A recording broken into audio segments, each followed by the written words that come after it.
So welcome once again to the L&D Ninja podcast. I am your host, Reggie Padin, and I am so glad that you are here with us this morning, Saturday morning here in Miami. It's a beautiful day here in the city.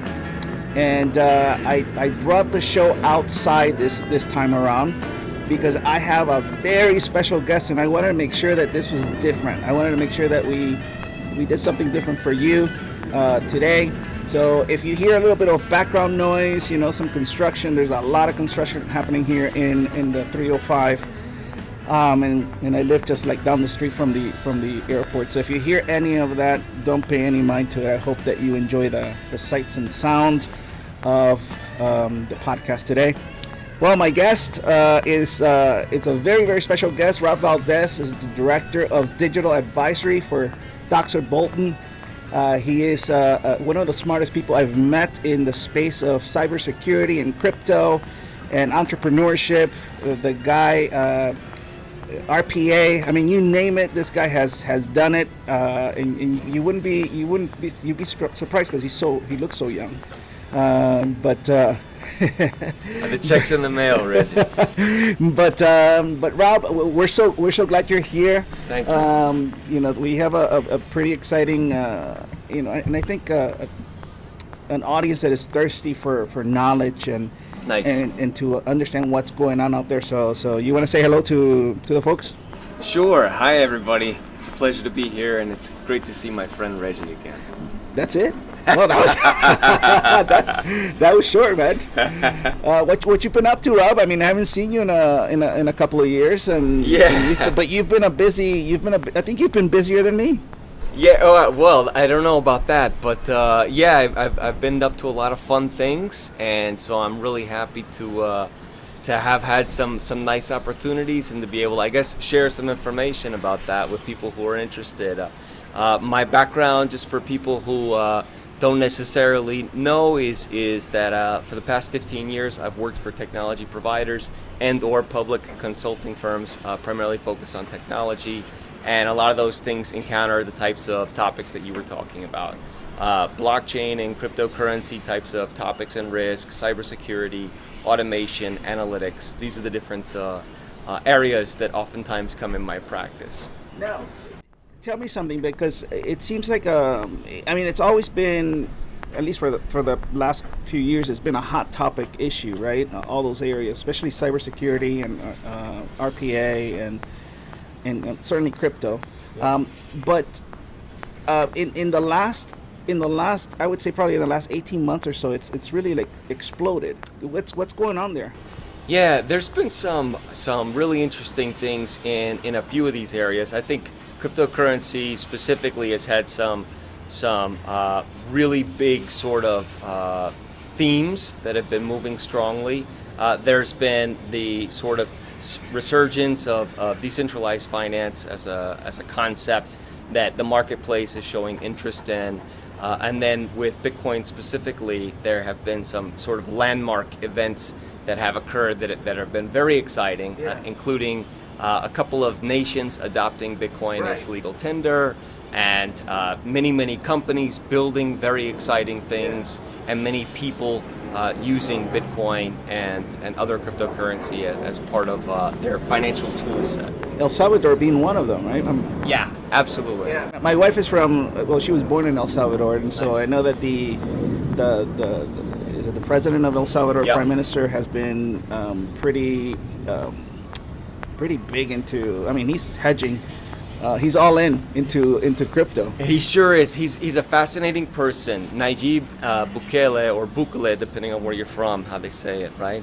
And he is a charismatic person, obviously very comfortable with certain types of risk, and it clearly looks like he's sort of a visionary of sorts, right?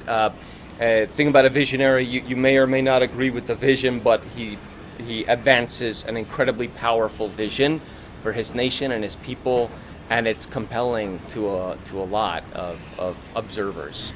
Now, tell me something, because Bitcoin certainly, if not the entire crypto space, has gotten hammered lately. I know that for for those entities, or in this case, countries that are going all in. Yep. They're certainly gonna. They're running some risks, right? And so absolutely, yeah. I mean, as far as financial risk, there's a ton of risk involved in cryptocurrency and treating these sort of things as speculative investments, right? It's fascinating that this type of technology has a speculative investment aspect to it, as well as an actual underlying use case and purpose, a monetary network of communicating value from one person to another, right? I want to send you some money, and I can send you some money directly over the Bitcoin network. And it's very fast, it's very safe, it's very efficient as a way of doing those types of things. And then separately, there's Bitcoin, the asset, that people can speculate on, and the marketplace has forces that drives the price up and the price down, and some people make a lot of money and some people lose a lot of money, and so that's fascinating. It's almost like as if you were watching the development of the internet, but at the same time, every single person who received one of those AOL discs and then started up receiving started using the internet for the first time, if they also received one share of AOL stock at the same time, then they would not only be interested in this participation with sending emails and games and that kind of stuff, but then they'd be following the valuation of the underlying value of this asset at the same time. And so it makes crypto very interesting. I'm gonna be very honest with you, and maybe it's because of my age, although that's not an excuse, right? Because there's a lot of people older than me heavily invested in crypto.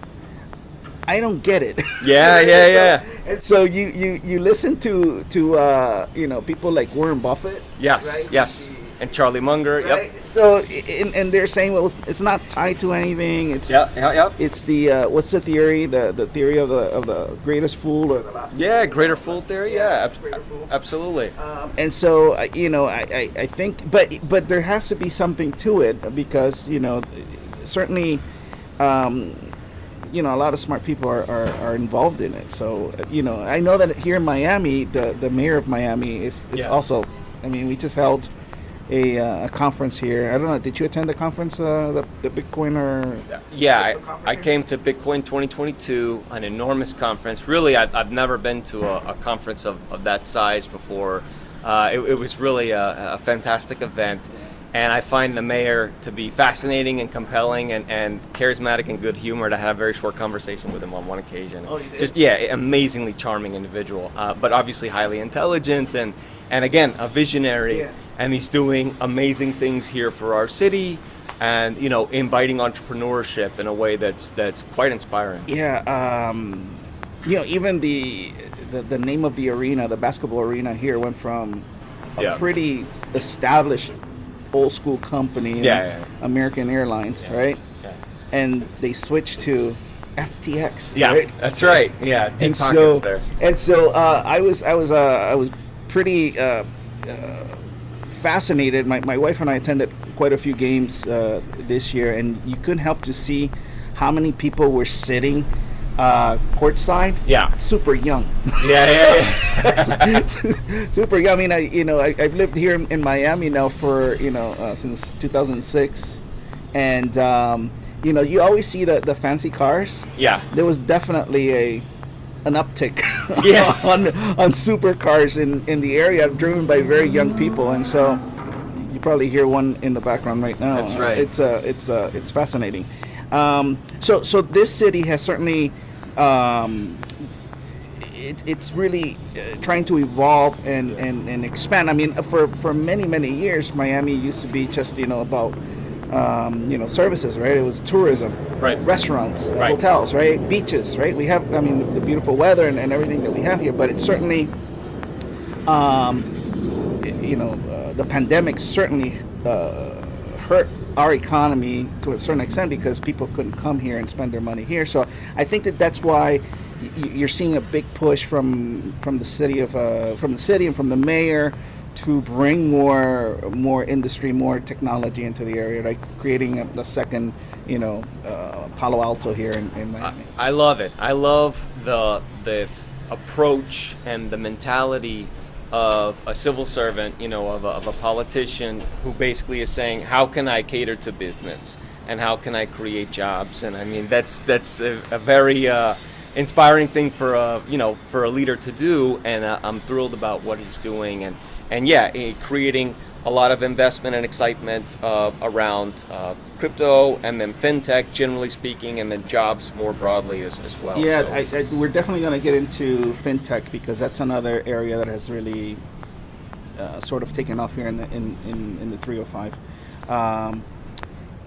But let me ask you this, because one of the concerns that certainly the downturn in the crypto space, right, has created some. And for me, right, I mean, like I have 4 kids. 3 of them are millennials. Yep. My oldest son is all in, right? He's nothing but crypto and NFTs, and I don't get it, right? And so, I'm the type that I need to be able to touch and feel and actually see. And so,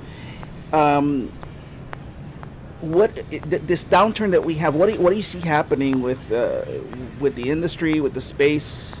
What's going to happen here in 2022, 2023? I mean, put your futuristic glasses on. Yeah. Tell us what you think is going to happen there. Yeah, I mean, I guess as a passionate and I try to be informed observer, right? I observe a lot of different forces kind of going on, and there's these sort of macro forces that we see happening right now that are impacting things like Bitcoin and cryptocurrency very strongly, right? So a couple of these are macroeconomic types of forces, right? We have monetary policy. There's a bank of banks in this country, the central bank or the Federal Reserve Bank, and they have been creating a lot of additional money in our economy for the past few years as a way of trying to keep things liquid despite the challenges of the pandemic, right?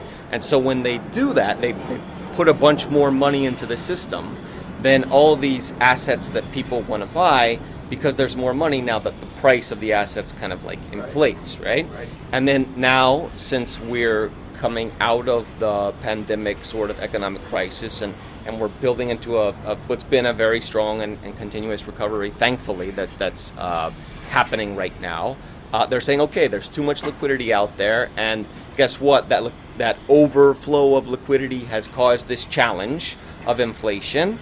And then additionally, there's some other macroeconomic events like conflict driven by Russia over in Ukraine that are also causing some supply chain disruption, in addition to the pandemic supply chain disruption. And so, supply is going down, and demand's increasing as we're coming out of the pandemic, so prices are getting very, very high and inflation's spinning out of control. So as a result of that, now that we're trying to bring that back under control, the sponge that has soaked up the extra liquidity in many ways was crypto and some of these alternative types of assets like fast-growing growth tech stocks as well. And so now that the liquidity is kind of being a little bit mopped up out of the system, a lot of these things are going way down because that's sort of where the excess was stored. And so I think that if our Federal Reserve Bank continues to attempt to fight inflation the way it's doing, and if things continue to head in the direction they're going, then we could continue to see some downturn in these types of valuations of assets. Tech stocks, crypto, Bitcoin itself, these things could continue to go down from where they are now. And they've gone down pretty significantly, but they definitely can continue to go down more. Sure. I don't know where I heard or read this last couple of weeks for sure.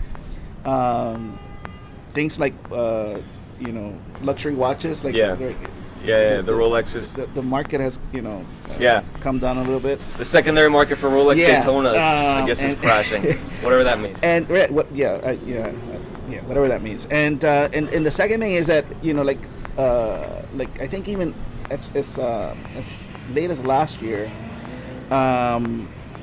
if you wanted to buy like a Lamborghini, there were probably like 3 in the whole nation. Now there's about like 300 up for sale. Oh, interesting. So is it people just trying to liquidate and then trying to salvage some of their? I think some of the excess capital that's been in the market, it's coming out, right? And so some of these like less necessary assets, some of these less secure assets, they're the things that are getting sold first, right? And you sort of like kind of go up your flight to safety, right? You kind of dump the stuff that you don't need as much, and you go to the safer and safer stuff. And I mean, eventually that just becomes like real estate and gold and treasury bills and those kinds of things, and all other assets can unfortunately get impacted as this continues on, because there's this kind of accumulated deficit that sort of builds up the longer these things happen, the longer that Americans continue to pay more than $4 a gallon and sometimes $6 or $8 a gallon in gas. The longer that goes on, the more they kind of need to pull money out of other assets and do things like that. I've been, to tell you the truth, and I don't know if it's because it lags a little bit, after what we're going through, but unemployment just, went down even this past week. I'm shocked to is it because it lags, or are we going to see? That's a tricky one, right? That's hard to say, because we see these numbers that the unemployment is still very low. And you hear people saying, oh, there's going to be a recession next year, and now some people are even saying, oh, there's going to be a recession, later this year, and that kind of stuff. And there very well absolutely might be. But some people say that we're already in a recession. Yeah, it kind of depends on how you define a recession. 2 quarters of GDP contraction or something like that. But then there's also all these other fuzzy things that maybe people want to see in a recession, which is like, not low unemployment, and those are other kind of factors that indicate whether or not we're there. And so it's an unusual type of recession that we're headed for if that's exactly what's happening, that unemployment is still remaining so low for us going into it. So the other thing that I feel like, and this is where an expert like you can really educate the audience, and we're gonna tie I promise you we're gonna tie this to learning and development, because everything yes, we are. I have to go there, right? I mean, I'm wearing the T-shirt. That's right. So but not only has crypto taken a beating of late, but all these technology startups, right? And we are in a major hub here in Miami of startup companies. Yep. I'm a startup. Yep, right? that's right. And so, but technology companies have also taken a beating. Right? Like investors are saying, well, maybe let's put this in perspective. Mm-hmm. Maybe these companies are not worth, and to tell you the truth, maybe a lot of these companies were never worth as much as the speculators said. But do you think it's going to hurt the whole startup industry? I mean, I want to know, right? Yeah, of course. Yeah, so there's some fascinating things happening, right? So since you see growth tech stocks in the publicly traded markets, since they're coming way down, then a lot of venture capitalists is looking at that and saying, okay, those are my benchmarks, right? So I guess these companies, these investments that I'm making, I got to take their valuations way down, right? So a lot of times these tech stocks, they're valued by something called annual recurring revenue or annualized recurring revenue. Right. So you take a month's worth of revenue, you multiply it by 12, and you say, okay, that's how much revenue these have. And then a valuation sometimes is derived from that number. So there were a lot of tech startups that were being valued anywhere from like 50 to 100 times ARR, annualized recurring revenue, which is pretty wild. Right. And now those things have dropped in half or even more, to where some really good tech startups now are seeing their valuations somewhere more in the neighborhood of 20 times ARR. And that's probably, if you go back a few years, something that is a little more consistent with longer terms of history than just the past couple of years. So the pandemic has been really wild, because for a little while, tech startups kind of heading into the pandemic, they were like, okay, are we going to be able to do it? Like, how are we going to get revenue? Go lean, go tight, go fast. And then suddenly they started growing faster than anything else. Right. And then now on the back end of it, they're seeing that same story come back where it's like, no, get lean, manage your cash runway as fast as possible and extend it as long as possible and raise some capital to go through thin times. Yeah, I have some friends who are part of startups here in the area, and I mean, some of them are really, I won't mention, of course, any names, but Sure, there's been a couple that I know that in the past couple of weeks haven't made payroll. Yeah, so it's the reality, right? It's getting. But I wonder sometimes if it has to do with, again, speculation or not having a realistic business plan, right? I mean, we saw this. We've seen this story before, right? Maybe not to this extent, but we've seen it. We saw it in the early 2000s, right? Yeah, dot-com bubble. Yeah. So they were speculating on the value of. I mean, all you needed really was a business plan and a website. Yeah. Right. Yeah. Slideshow maybe. And pitch an 11-slide pitch deck, and you're good to go. And then you saw it in 2008, right, with the housing, right? Because they were speculating on the market. Now, do you think it's going to get to that? I mean, we're in between 2001 crash and the 2008 crash. Which do you consider a crash first of all, or do you see it just as a correction, and that we'll be able to just be able to navigate through it, or what do you see there? Yeah, I do see this as being a little more different than some of those kinds of things. 2001, a lot of maybe overzealousness in valuations around some of these companies, and lack of due diligence in the investments, and so driving valuations kind of crazy. The technology is very new. It's hard to understand how to value. Maybe that's a little closer to some of the crypto stuff that we're seeing. 2008, kind of some of the mechanics of our creditory system actually kind of like breaking down, and our banking system kind of breaking down and not working. This has a sort of tone in nature that's a little bit more similar, like I guess, to 2008 in that respect, because this is some challenges that are monetary in nature and could and very well may impact our banking system, and we could see challenges there with banks failing again. You think so? I think it's in the realm of possibility. I think that. Are they that overextended, do you think? No, I think there's been a lot of protections that have been put in place, thankfully, and there's newer ways of seeing risk than there used to be, but we have seen certain types of fintechs that are proposing themselves as banks. We've seen them fail, right? Yeah, which is very interesting. There's this very big company called Celsius, and it kind of acted like a bank for cryptocurrencies, right? You could deposit it, they would pay you interest, very unusual amounts of interest, very high, that kind of stuff. And it turns out they didn't have the liquidity that they needed in order to remain solvent for several, significant reasons. And then they failed, and a lot of people are looking at this deposit account, right? Their statement that says this is how much money you have, and they're like, yeah, we're still going to give you that money someday, but you can't withdraw that now, and we don't know when you will be able to. So that's a crypto bank failure, let's call it, right? Yeah. And so there's a certain type of event, and there could be other things like that, absolutely, that come into play if some of these market forces go unchecked, right? So like anytime you're building these big houses, and then you don't realize that some of the blocks can be pulled out, and you don't know when a long tail event might happen, and geopolitical events might happen to pull some of these blocks out, then these things can go from contagion from this like sort of outer fringe of crypto into the traditional finance system as well. I think faster than most people recognize and realize. I think it's low probability events, but it's definitely on the map, right? It can happen. It has to, So talk to us about maybe shifting gears in your involvement in fintech, right? Because you and I met. You were working in a very reputable accounting firm here in town.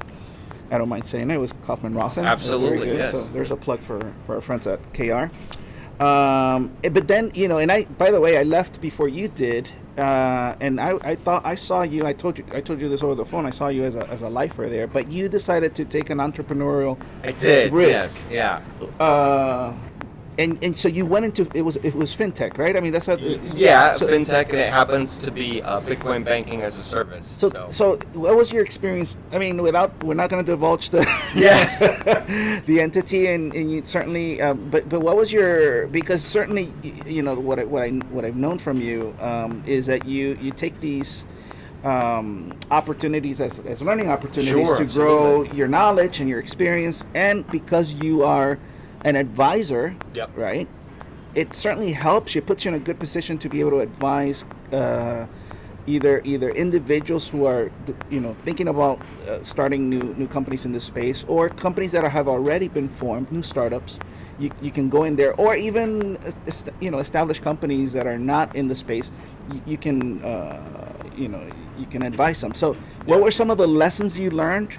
What are some things that you can say? Look, this is what I learned, and what was good or right about it, and maybe what was a little challenging about it. Sure, yeah. Okay, so yeah, like you said, I left a role at a public accounting firm, and I went to work for a Bitcoin banking as a service startup. And just a little bit about what they do, because it's such an amazing company, an amazing group of people. That they basically have this free open source software that they make available to the entire public. And what this software does is it allows any sort of community or company or government to set up a Bitcoin bank, right? And this kind of challenges just a little bit what you normally think of as a bank, but like a bank in that it can hold deposits for you and keep them safe, right? So let's say you had a church or a synagogue or a mosque or something like that, and you wanted all your members to be able to, place deposits with that organization or institution. Or let's say you had a company and you wanted a bunch of people who are loyal to that company to be able to place deposits there. Or let's say you had a city government like the city of Miami, and you wanted, your citizens to be able to place deposits there. Well, you could set up this depository using this software, and what's really fantastic about it is it not only uses Bitcoin, but it also uses the Lightning Network, which is a faster way of transacting with Bitcoin with transaction fees that are less than a penny and that kind of stuff. So amazing software. And I went to work there as director of operations, where, it's a startup, right? So I'm doing finance and legal and compliance and payroll and HR and, whatever, right? And so learning about that product, learning about what they built as a proof of concept down in El Salvador, learning about what El Salvador is doing. So they were involved in. Oh, absolutely. So there's this not-for-profit down in El Salvador, and it's called Bitcoin Beach. And basically, it originally was called Hope House, and what they do is they teach people, basic finance and how to read and just civics kind of stuff, and then also surfing, right? So it's just this amazing group of people who are just doing this. They received an anonymous donation of Bitcoin, and it came with a requirement, and that was you can invest this however you see fit for your not-for-profit down there on a beach in El Salvador in this little place called El Zonte. But the requirement is you can't turn it into US dollars or some other currency to invest it. You got to invest it as Bitcoin. So they imagine that, right? You're a not-for-profit, you get this like windfall donation. You're like, okay, yes, this is what we've been wanting to do. We can do all these projects we wanted, but it's in Bitcoin and you got to spend it as Bitcoin. How do I spend it as Bitcoin, right? That was their question. And a couple years ago when this happened, that's what the gentleman whose name is Mike Peterson, that's what he was asking himself. Well, he started paying people paying kids to pick up trash, paying people to do jobs, paying them all in Bitcoin, and just as a way of investing into activity, right, and investing this money into the local economy. And the interesting thing about El Zonte, since it's a sleepy little surfers village in El Salvador, is that these people many of them did not even have bank accounts at all. Never had a bank account. Maybe their parents didn't have a bank account. They didn't have good ways of saving money. Sometimes they'd even save money as cinder blocks just because it's an easier way to kind of save money. So anyways, they leapfrog into the future.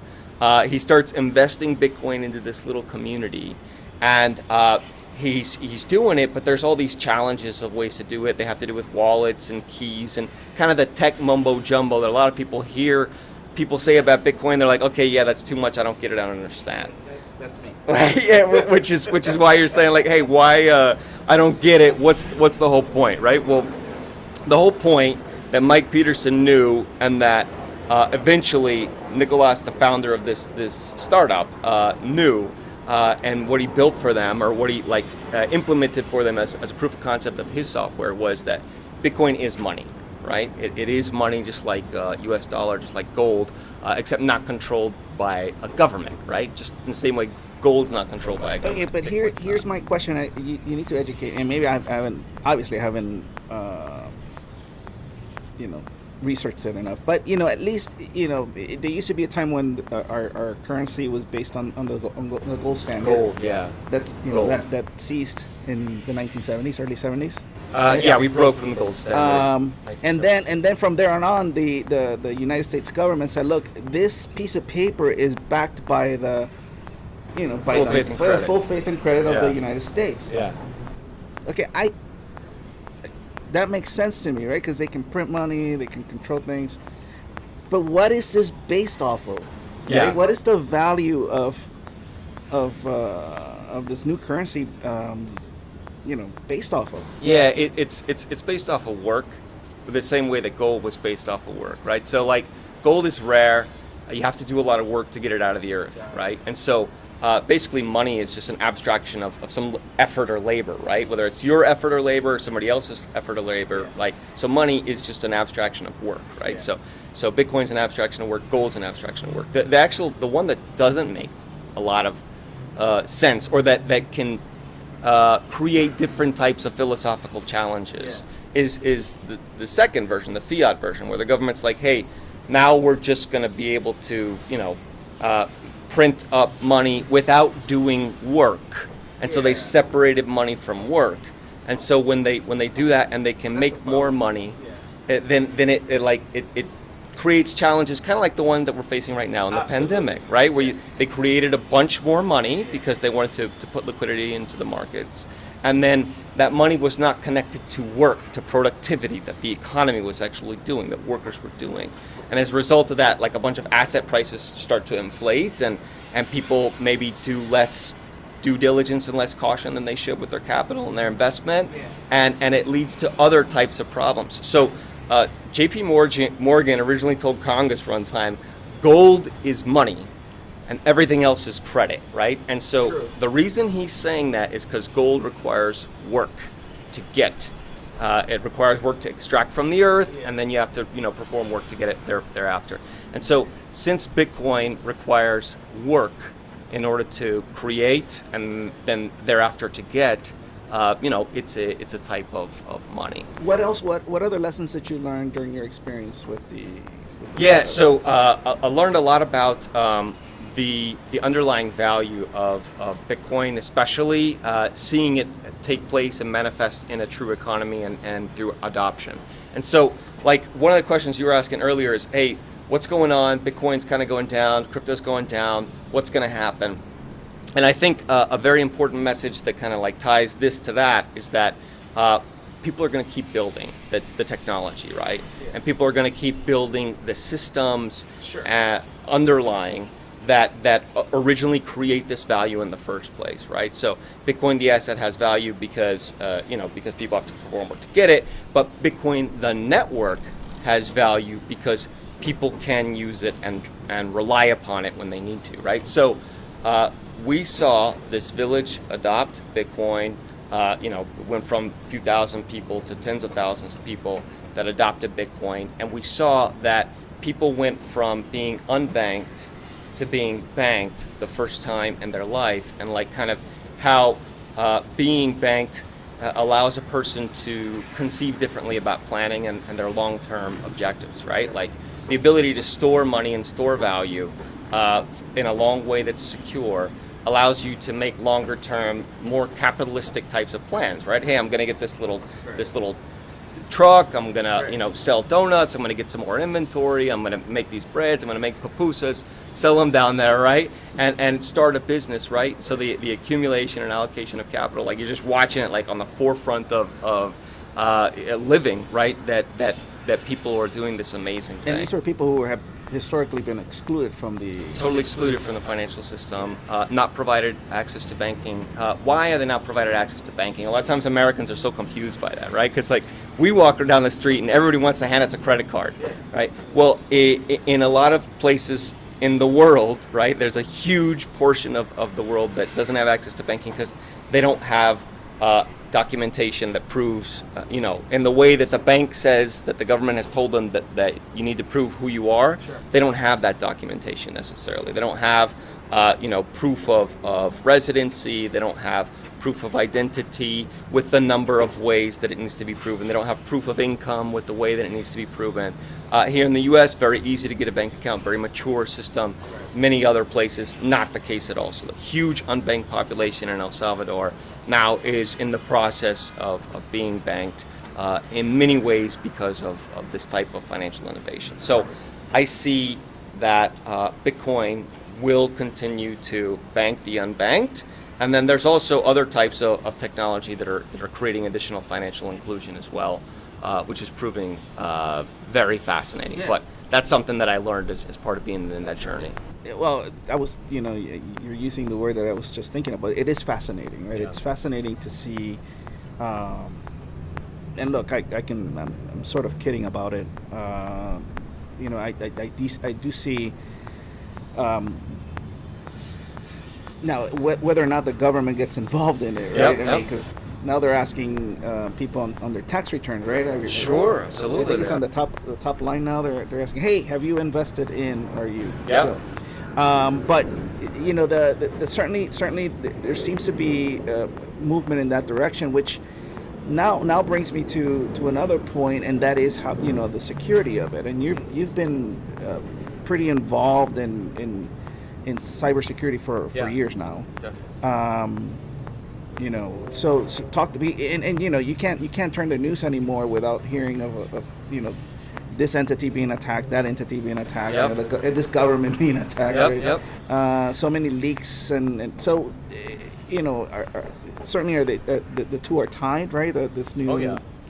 What are you seeing there in cybersecurity? And what are you doing to advise? What sort of advice are you giving to these companies about how to keep everything in check? Yeah, so there's this big sort of shift in the model that relates to cyber risk and cybersecurity when it comes to Bitcoin and other digital assets, and that is that you have the option of being your own depository, your own custodian of your funds, right? Normally, what I do is I put all my money in the bank, and then the bank is the custodian of my money. And if I, want to access it, I ask them, to move it. I ask them to let me withdraw some, that kind of thing, right? Yeah. Can I please have access to my own money? Would you please send my own money to this person that I owe money to? That sort of thing, which is you're using some other custodian, right? In Bitcoin, you are your own custodian, right? Or you at least have the option to be. And that was what the system was designed for. Now, as a result of that, if you look at the bank and all the things they're doing to protect your money with like armored guards and servers and cyber defense and all kinds of stuff, there's a ton of stuff that they're doing to protect your deposits. And sometimes they're very good at it, and sometimes mistakes happen and bad things happen. But if you look at any one individual, chances are they're not spending a whole lot of time thinking about their own cybersecurity. Not even just necessarily for their Bitcoin, but even just their email and their router in their house and their computer that they're downloading just crazy stuff onto, right? Like they're not being as safe because they've never really had to think about protecting all their value while they're the custodian. Maybe, I don't know, somebody who stores a bunch of cash in a safe or a bunch of gold in a safe and jewelry, maybe they're a little more used to thinking about the physical stuff. But now there's the digital realm. So people are exposed to all these new threats that they weren't before. If you don't take that seriously, you can wind up in a world of hurt and lose your assets. Yeah, and now because when you shift the responsibility to a custodian, as you mentioned, right? They're sort of doing their due diligence, and you can hold somebody accountable. Yeah, that's the theory. Yeah, absolutely. It doesn't quite work like that all the time. But in this case, if the organization is its own custodian, Yeah. I mean, what are the implications there? Because I would say that that's kind of more difficult. Don't you agree? It's a whole different risk model, and you're taking on the control of an asset, and so taking on risk that you have not taken on before. So you're increasing the amount of exposure that you've compared to what you've previously had. Yeah. So it's by default, it's probably something that requires far more risk management than your company has had to exercise in the past, or you as an individual have had to exercise. So how do you? What are some of the things that you're doing to advise companies? Yes. So there's a couple of different things that people can do, right? So first of all, like, how do you protect these keys, right? So in Bitcoin and cryptocurrencies, there's something that acts like an email address and something that acts like a password, right? And we call that a public key and a private key. And if you give somebody your email address, that's not really bad. But if you give somebody the password to your email account, that's bad, right? They can now do a bunch of stuff on your behalf. Well, with Bitcoin and cryptocurrency, if you give somebody your public address, it's not as bad as giving somebody your private keys, right? Because if they have your keys, they have total control of your assets. You've effectively lost your assets at that point in time. So how do you protect the keys? There's a number of different ways of making sure that you protect those. You can have multi-factor authentication around the use of those keys, which is where you have to have like an additional device, or a special type of USB that you have to plug in when you're performing a transaction, that kind of stuff. That can be very helpful. And there's also these types of wallets, right? These digital assets are stored in what we sometimes call a wallet. Right. And some wallets can be multi-signature, right? So that more than one person has to authorize a transaction in order for those assets to move, right? So you remember how there used to be checks that you'd have to have two signatures on the check? Yeah. Well, this is the same thing, right? Like if there's not two signatures on this transaction, it won't move. Except, since it's digital, you can like scale up or scale down those signatures. You can make it 2, you can make it 3. You, in theory, could make it more. And so those multi-signature types of wallets are probably appropriate for certain types of companies. But to be honest, many companies still should consider whether it makes sense to them to use a custodian. And for many companies, it probably will make sense to them to use a custodian who is insured and who has many of these types of security in place on your behalf.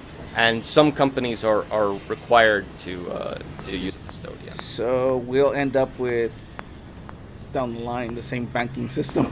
So that's the rub, right? Are we just remaking the same thing, but in the Wild West?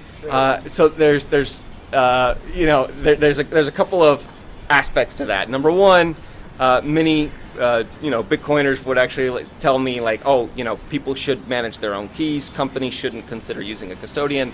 I think every company has to evaluate that decision themselves, and every individual. And I think that another thing is that there's the fact that we also hit on this sort of fiat aspect, where the government says, what I say is money, and it is money because I say, right, versus the work aspect. And there's one really, really important factor in that conversation.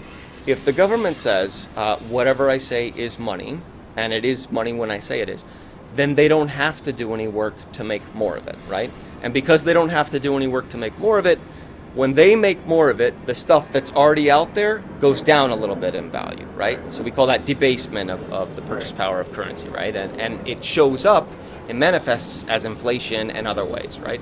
And so the fact that the government can debase your dollars, and sometimes does and sometimes will, is this other sort of interesting threat to companies that many times they haven't really necessarily even thought about. I think companies started to think about it more during the pandemic, when the government started to make a bunch of money and the purchasing power of people's money effectively was being threatened. So that, it kind of twists the conversation. I mean, certainly, and we're creatures of habit, and we tend to repeat our our mistakes, and so that's why I said if we're going to be rewriting the sequel to the banking system. Listen, I think that what's happening is fascinating. I agree with you 100%. I think this is just the beginning. In like any technology is going to mature. Yeah. Certainly I've seen that in learning and development. Right, we're online learning, virtual learning is definitely going in a different direction, and it's relatively new, so we all have to navigate through this, and that's why I think that people like you can be of such great help to companies out there that need this type of advice, and so tell me sort of some of the projects you're working on in your new role as director of digital advising, and hey, you reach out to people out there that you may want to work with you, or businesses, and I know you're hiring a ton of people. That's right, we are. You're trying to grow your practice, so talk to us about that. Yeah, so I've been lucky enough to join an amazing group of people. This firm, Daszkal Bolton, 200 people in South Florida, been here for 30 years, and I'm leading the digital advisory, which is cybersecurity, automation, and analytics services. And since it's those three different types of services, there's a lot of our customers will be fintechs and or health tech and or software platform as a service provider, including cryptocurrency and other types of Bitcoin businesses and technologies.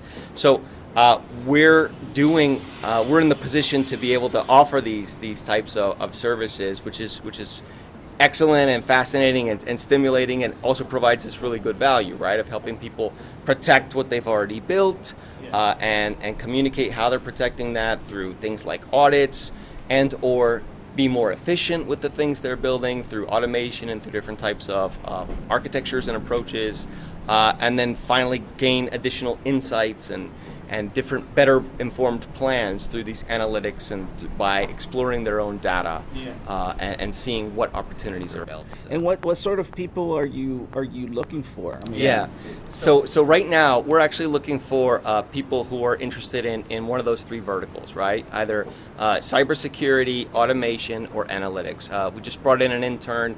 He's building a data warehouse for us. We're doing some naive metrics right now, building up a sort of portfolio of metrics to be able to show users and help provide some very good insights in this special data that we're looking at.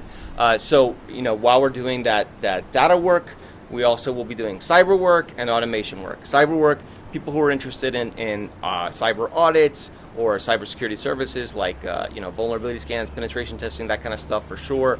Cyber audits, things like the SOC reports. SOC 2 is a really good example that software companies oftentimes get to show other people that they're keeping the data secure. Right. And then the automation work, that's robotic process automation, even things like machine learning, even things like scripting and just good software architecture to help companies be more efficient in automating things that are normally done by people, but can better be done by technology. So you're basically not going to be able to sleep for the next few years? Well, luckily, what we can do is start with immediate need and low-hanging fruit, right? How can people learn from their existing data?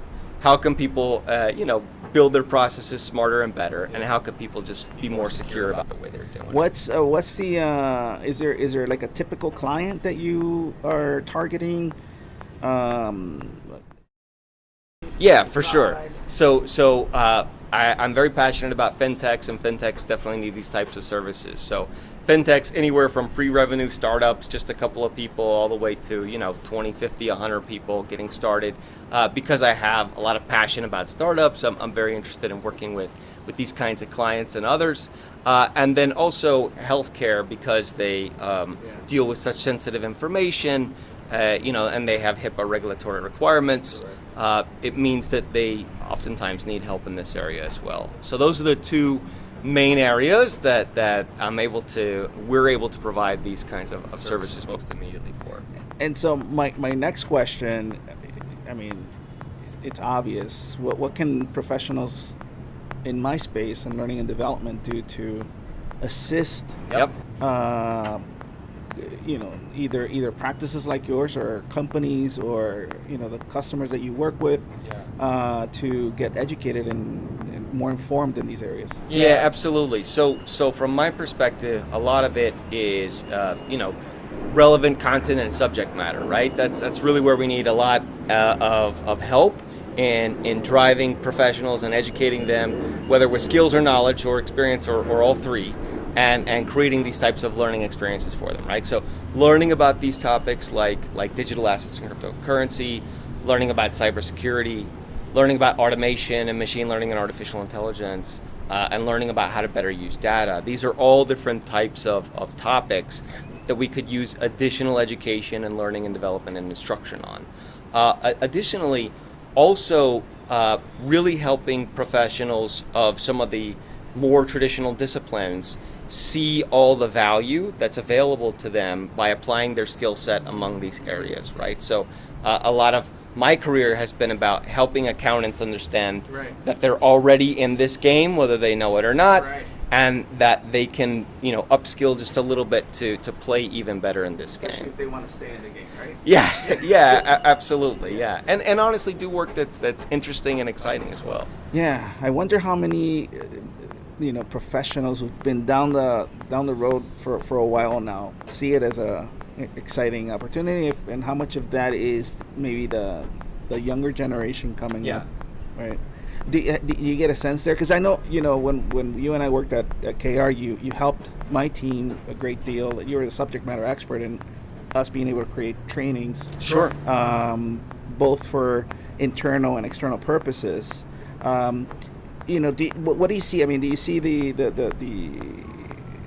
do you see like people who have been down the road for a while now adopting to it, or?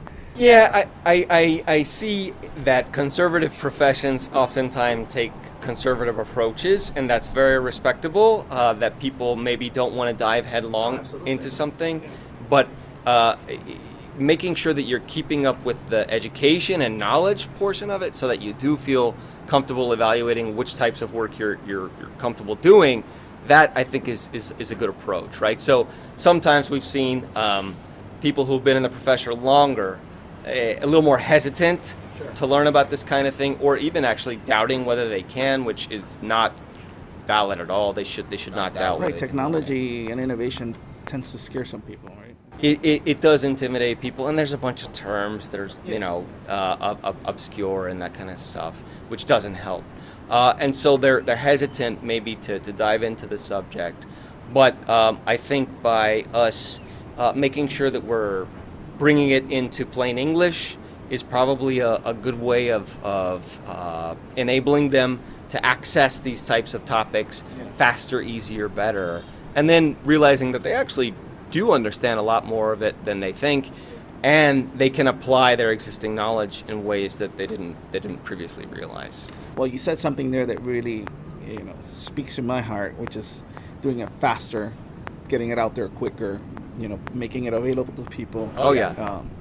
And so that's where I think that a lot of you who are in learning and development, or at least considering moving into the space, there's a great opportunity out here for people in our with our skill set to help people like Rob, partnering and creating the knowledge base needed.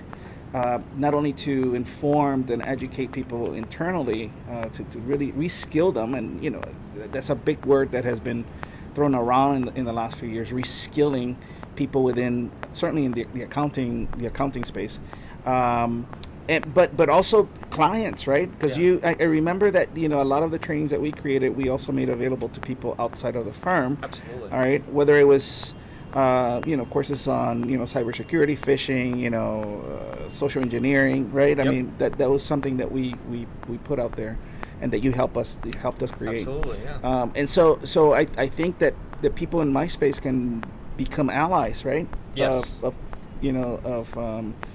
people like such as you and your practice, in order to help the consumer, help everybody out there who's maybe not understanding what's going on in our space today. Yeah, I think that learning and development professionals are absolutely at the core of sort of long-term sustainable business strategies, right? Because what they're doing is they're helping build up and create more value in our most valuable resource in the first place, our people, right?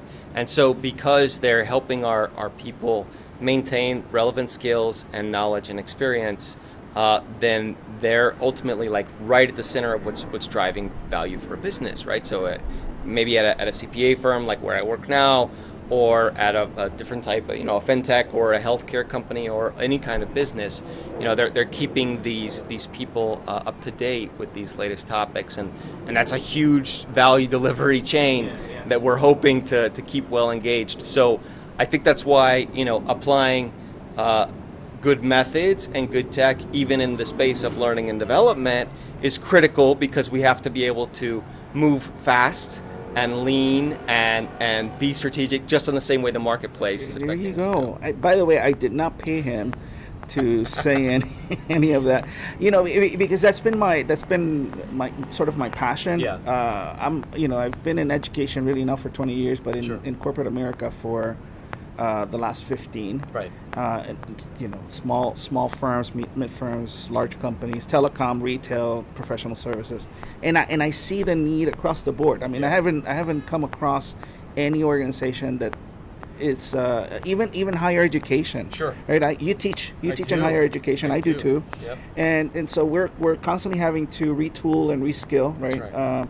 So nobody's is exempt from having to expand, pardon the pun, but I think that and if the pandemic taught us anything, is to be able to be agile, and in the way we conduct these trainings, putting it out there. I'm a big proponent of rapid learning. Yep. It has to be good. The content has to be good. So it's not like you're the quality's not there. But things are changing so fast that I think we need to get things out there even faster. So I'm a big proponent of that, which is, by the way, one of the reasons why I started this podcast, is to bring people like you who are in the trenches and can bring like real life, real time information to the audience and help them, learn that, and then help the organizations get better at it. How can people get in touch with you? What are some? We're gonna put your link. Okay, awesome. Yeah, we're gonna definitely put your link out there. But how can people get a hold of you? Yeah, people can connect with me through LinkedIn. That's a great way to stay in touch. So you can look me up there and use the resources to communicate with me there. You can connect with me on Twitter as well, at Rob Valdez CPA. Of course, you can email me and continue the conversation. These are topics that I am very passionate about, and so I do like to speak about these things. As you could probably tell, I have a lot of tangents that I could and maybe shouldn't, but could go off on, right? When we're passionate about things, we're going to have our little tangents, or not so little, right? Yeah, exactly. So Rob, thank you so much for joining me today. We're definitely gonna, would you come back? Sure. By the way, we're up on a very high level right now. We're up in the and so Rob is, he told me that he's a little scared of heights. Oh yeah, this is real. But he's done well, hasn't he? The adrenaline is flowing right now. Because I'm looking 40 stories down, about a foot away from me. So what we'll bring you back, and we'll do it inside. Okay, so that way you're feeling better. Great. But come back, Rob. Keep me posted as to what's going on out there. Keep us posted as to how we can help. It's been a true joy to speak to you today. Certainly. We've only scratched the tip of the. We can be here for hours, but you need to go eat. Yeah. At some point, we should go talk to our better halves and such. Yeah. We wanna. That's very, very important. Thank you so much for joining us. Hopefully, you gained a lot from this conversation. I know you did. Listen, the space is just. That's the beauty of it, is that it's we're just getting started, right? This whole thing is we're just scratching the surface. And there's so much to do, and there's so much that you as a learning and development professional can do. You just have to really expose yourself to what's out there, and really find people like Rob who can really bring a lot of value to what you do, what you and I do, and we can help them in turn take that knowledge that they have, and put it out there for others to be able to take advantage of it. So thank you so much for joining us. Thank you so much for your likes, for your sharing, for your comments. We went in a month from breaking 100 to I think I checked this morning, we were 562. Nice. So I'm hoping that you'll take us over 1,000 with your with your influence. All right. Yeah. All right. I'm Let's counting do it. on that.